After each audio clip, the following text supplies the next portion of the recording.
নমস্কাৰ, মই ভানু শৰ্মা। আমি সকলোৱে বিচাৰোঁ দাগবিহীন এখন উজ্জ্বল ছালৰ অধিকাৰী হ'বলৈ। তাৰ কাৰণে মই চাহ একাপৰ কথা কৈছোঁ।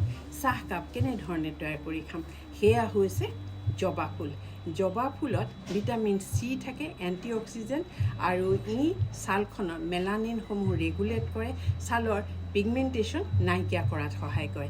এয়া হৈছে আদা, আৰু আদাত সাধাৰণতে দেখা যায় ই আমাৰ ছালৰ কোষসমূহত পুষ্টি যোগাত সহায় কৰে আৰু ভিটামিনৰ যোগান ধৰে। ই এণ্টিঅক্সিডেণ্ট। আৰু ইয়াৰ উপৰিও আছে জুজুবে। এয়া হৈছে জুজুবে, এয়া বিশেষকৈ কোৰিয়ান বগৰী, আৰু আপুনি অনলাইন যোগে আনি ল'ব পাৰে। আৰু ই আমাৰ ছালখন ব্ৰাইট কৰে, মেলানিনসমূহ নাইকিয়া কৰাত সহায় কৰে, ছালখন উজ্জ্বল আৰু এখন মসৃণ ছালৰ অধিকাৰী হ'ব পাৰে। গতিকে তিনিওবিধ কিমান উপকাৰী। ইয়াত প্ৰথমতে মই সিজাই ল'লোঁ এয়া জুজুবে আৰু আদা। জুজুবে আৰু আদা এনেধৰণে মই সিজাই ল'লোঁ 10 মিনিট সময়। তাৰপিছত ইয়াক মই গিলাচত ল'ম।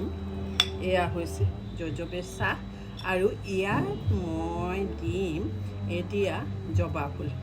জবা ফুল এনেধৰণে যেতিয়া দিম গৰম থাকিব আৰু সেই জবা ফুলখিনি তাৰ লগত মিলি যাব।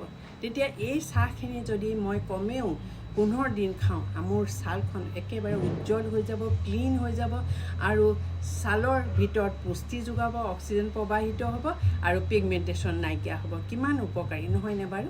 Thank U.